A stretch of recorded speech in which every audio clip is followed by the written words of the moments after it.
Hi, I'm Todd from Shaky Leadership. Welcome to episode 2. Firstly, right off the bat, I'd like to say thank you to those people who watched the first episode. Especially thank you to those who contributed to the discussion.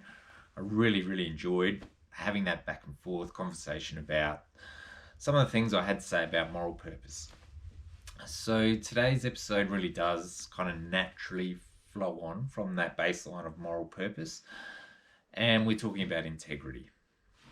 So for me, integrity is really that ability to stay truthful to your moral purpose and to have people really understand that you are trustworthy and that you're going to continue to build trust in order to support your community that you are leading. Now, there are different ways to show integrity in your leadership. One of the ways that I will go about building that perception of integrity is by action. So for me, I really wanted to always lead by example. So there's many ways you can show integrity by your actions. It could be as simple as turning up to our community event. It could be picking up a shovel, digging a hole, planting a tree, doing whatever it is to show that you care about the community that you're with. So that would be my number one. Lead by example. Another way that we show integrity is by the way we're able to keep people's confidence.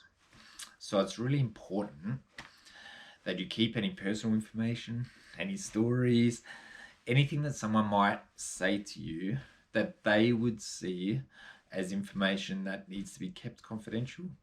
It's so important to respect that and keep it confidential. Another really important aspect to integrity is not misleading others. There really should be no need to trick people into doing their job. If misleading people does appeal to you at any time, and realistically it might, it's often seen as the path of least resistance, but you need to stop and analyze your thinking. So to do this, a few strategies that I use.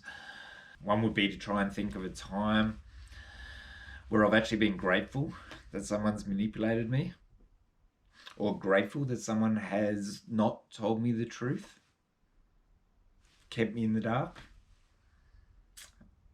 And I always come to the same conclusion that there isn't a time for me where I would have not preferred to know the truth.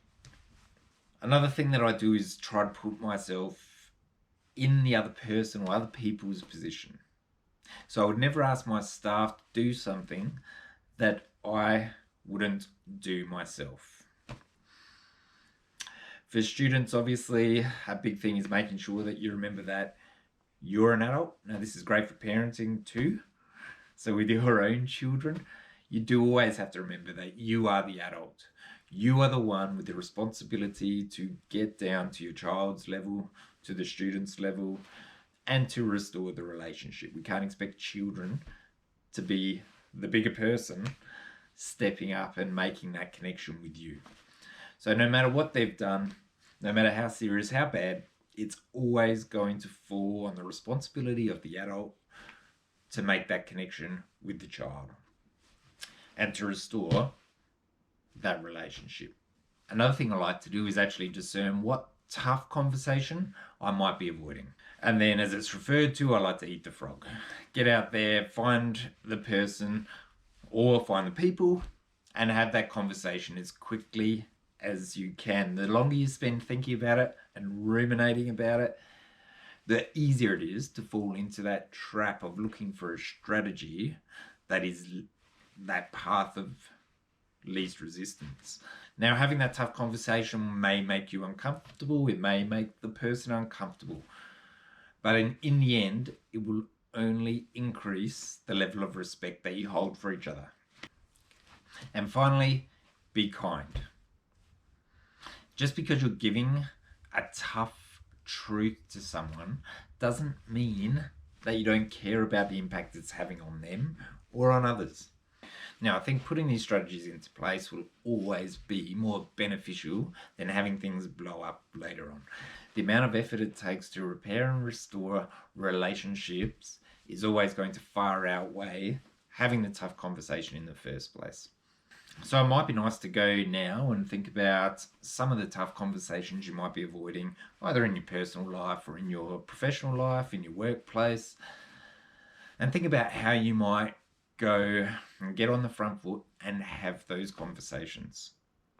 I'm sure you won't find them as hard as you imagine, and I guarantee you'll find goodness come from them. You'll find respect, you'll find shared moral purpose, and you'll find building of trust. Thank you very much. If you've enjoyed this, of course, like, subscribe, share with others, and get in contact with me. Tell me what you think. If you would disagree with things that I've said, tell me what you think. I really love having a conversation with you. Thank you very much. See you next week.